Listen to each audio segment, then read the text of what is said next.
Bismillahirrahmanirrahim. Assalamualaikum warahmatullahi wabarakatuh.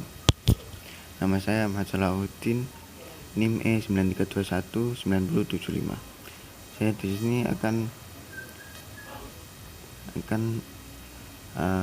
mempresentasikan Aminah Wadud tentang feminismenya. Biografi Aminah Wadud. Aminah Wadud punya nama lengkap Aminah Wadud Muhsin, yang lahir pada 25 September 1952 Masehi di Bethesda, Maryland, Amerika. Nama kedua orang tuanya tidak diketahui. Namun salah satu literatur menyebutkan bahwa ayahnya adalah seorang pendeta yang taat. Ia merupakan warga Amerika keturunan Afrika Amerika berkulit hitam. Aminah Wadud menjadi seorang muslim kira-kira pada akhir tahun 1970-an.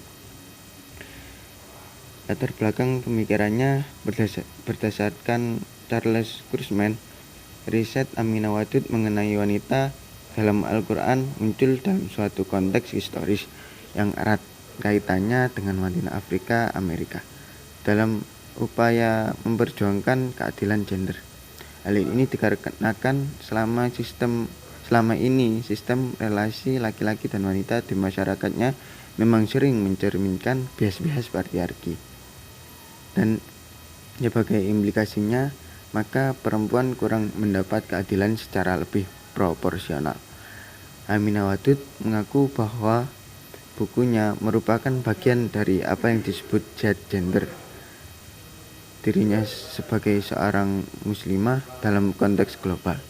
Menurutnya, budaya patriarki telah memarginalkan kaum wanita, menafikan wanita sebagai khalifah fil ard, serta menyangkal ajaran keadilan yang diusung oleh Al-Quran. Metode pendekatan Aminah Wadud. Bukunya yang berjudul Quran and Women berisi penelitian beliau tentang kedudukan perempuan dalam Al-Quran. Penelitian ini dimulai pada tahun 1986 dan dipublikasikan pada tahun 1992. Dalam buku ini, beliau menggunakan metode reinterpretasi dan double movement dengan pendekatan hermeneutik, filologi, sosial, moral, ekonomi, dan politik modern.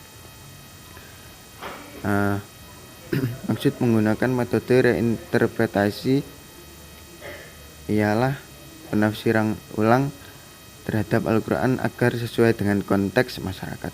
Sedangkan double movement ialah melihat kondisi dan situasi ayat itu diturunkan agar mendapatkan nilai atau pesan moral yang terkandung dalam ayat-ayat tersebut. Kemudian pendekatan hermeneutik, filologi, sosial, moral, ekonomi, dan politik modern gunakan untuk pendekatan yang mendukung kedua metode di atas, sebab dengan hermeneutik filologi penafsir dapat mengolah teks-teks yang akan ditafsirkan, sedangkan pendekatan-pendekatan yang lainnya membantu penafsir menghasilkan penafsiran yang sesuai dengan konteks masyarakat. Metode penafsiran Aminah Wadud mencakup dekonstruktif, rekonstruktif. Aminah Wadud dekonstruktif dan merekonstruktif model penafsiran klasik yang penuh bias patriarki. Asumsi dasarnya adalah bahwa Al-Quran merupakan sumber nilai tertinggi yang secara adil mendudukkan laki-laki dan perempuan setara. B. Argumentatif teologis. C. Hermeneutik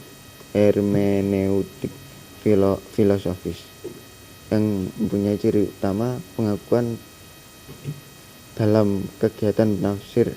Seorang mufasir selalu didahului oleh persepsinya terhadap teks yang disebut sebagai prapaham yang muncul karena seorang penafsir senantiasa dikondisikan oleh situasi di mana ia terlibat dan sekaligus mempengaruhi kesadarannya.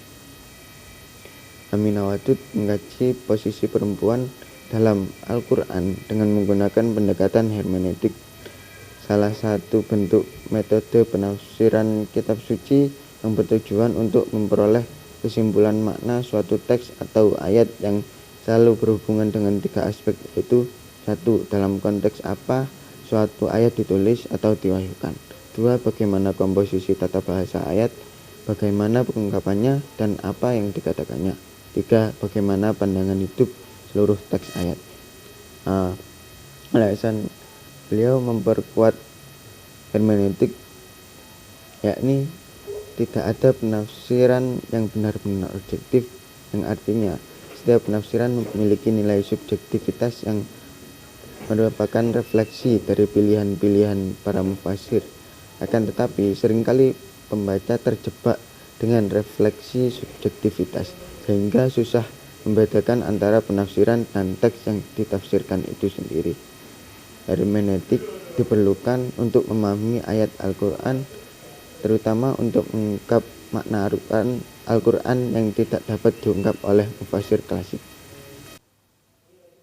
Pendekatan hermeneutika Aminawadud. 1. Feministik, yaitu pendekatan yang didasarkan pada pandangan hidup perempuan. 2. Sosio-historis kultural. Pendekatan ini ada kaitannya dengan pengalaman dan pergumulan para wanita Afrika Amerika dalam upaya memperjuangkan keadilan gender. Jadi ketika hendak menafsirkan Al-Quran, maka mufasir harus memperhatikan situasi sosio-historis kultural. Demikian dari saya. Wassalamualaikum warahmatullahi wabarakatuh.